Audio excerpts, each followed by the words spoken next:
Hello കുട്ടികളെ, അപ്പം ഇന്ന് എല്ലാവരെയും കൂടെ പിടിച്ച് വണ്ടിക്കകത്തോട്ട് കയറ്റിയിട്ടുണ്ട്. എന്നിട്ട് നമ്മൾ ഫുഡ് അടിക്കാൻ വേണ്ടി പോവാണ്. നട്ടുച്ചയ്ക്കാണ് കേട്ടോ പോകുന്നത്. അവിടെ ചെന്നപ്പോൾ ചിക്കൻ കോൺ സൂപ്പ് കൊടുത്തു. എനിക്ക് ഈ സംഭവം ഇഷ്ടമല്ലാത്തതുകൊണ്ട് ഞാൻ വാങ്ങിച്ചില്ല. അപ്പുക്കുട്ടനൊക്കെ ആണെങ്കിൽ കുറച്ച് കുരുമുളകൊക്കെ ഇട്ട് മാക്കം ഇരുന്ന് കുടിക്കുന്നുണ്ടായിരുന്നു. അങ്ങനെ നീണ്ട ഒരു 20 മിനിറ്റത്തെ കാത്തിരിപ്പിന് ശേഷം നമ്മൾ ഓർഡർ ചെയ്ത ഫുഡ് മുന്നിലെത്തി. നടുക്കൊരു കുണ്ടമൊക്കെ ഉണ്ടായിരുന്നു കേട്ടോ. വേണമെങ്കിൽ ഹോമിക്കാനായിരിക്കും. വന്ന പാടെ ഏതെടുക്കണമെന്ന് എല്ലാവർക്കും ഡൗട്ടായിരുന്നു കേട്ടോ. ഞാൻ അതിന്റെ സൈഡിൽ നിന്ന് ഒരു ബീഫിന്റെ കഷ്ണം എടുത്തിട്ട് കഴിച്ചു നോക്കിയപ്പോൾ നല്ല ടേസ്റ്റ് ഉണ്ടായിരുന്നേ. ആവശ്യമില്ലാത്ത മസാലകളും ഒന്നും ഇല്ലായിരുന്നു. അങ്ങനെ ഞങ്ങൾ എല്ലാവരും കൂടി ഇതെല്ലാം കഴിച്ച് തീർത്തിട്ട് അവസാനം നമുക്കൊരു ടീ കൊണ്ടുവന്നു. ഞാൻ ആദ്യം ഇത് കുടിച്ച് നോക്കിയപ്പോൾ അതിന് പഞ്ചസാര ഇല്ല.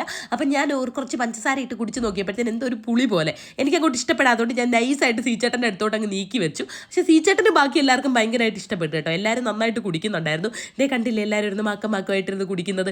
അങ്ങനെ അവിടെ ഇരുന്ന് നമ്മൾ ചായയൊക്കെ കുടിച്ച് പാട്ടും പാടി തിരിച്ചിറങ്ങിയിട്ട് രണ്ടുപേരും രണ്ട് വഴിക്ക് പോയി. കാരണം നമുക്ക് കുറച്ച് സാധനങ്ങൾ വാങ്ങാൻ കയറണമായിരുന്നു കേട്ടോ. എൻ്റെ കണ്ണിന് ചുറ്റും കണ്ടോ ഡാർക്ക് സർക്കിൾ. ഇനി മര്യാദയ്ക്ക് കിടന്ന് ഉറങ്ങണം എന്ന് ഞാൻ എന്നെ തന്നെ ഓർമ്മിപ്പിച്ചു. എന്നിട്ട് കടയിൽ കയറി കഴിഞ്ഞപ്പോഴത്തേന് അപ്പുക്കുട്ടന് വരയ്ക്കാൻ ബുക്ക് വേണമെന്ന് പറഞ്ഞ് നിപ്പായി. പിന്നെ അതെല്ലാം വാങ്ങിച്ചു കൊടുത്തിട്ട് നമ്മൾ വെയിലത്ത് കിടന്ന് ഓട്ടം കേട്ടോ. കാരണം അമ്മ അതിന് വെയിലായിരുന്നു. ഓടിക്കൊണ്ടുവന്ന് എല്ലാ സാധനം വെച്ചിട്ട് അപ്പോൾ ഒരു കസേര വാങ്ങിക്കാൻ കയറിയപ്പോൾ ഡബിൾ കസേര കേട്ടോ.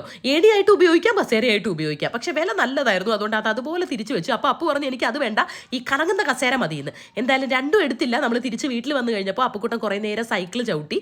കാരണം കസേര കിട്ടാത്തതിൻ്റെ സങ്കടമാണെന്ന് തോന്നുന്നു. എന്നിട്ട് നേരെ ആ സൈക്കിൾ കൊണ്ടുവച്ചിട്ട് അവൻ നേരെ കളിക്കാൻ വേണ്ടി അകത്തേക്ക് കയറിപ്പോയി. അപ്പോൾ അത്രയേ ഉള്ളൂ. Tata bye, see U.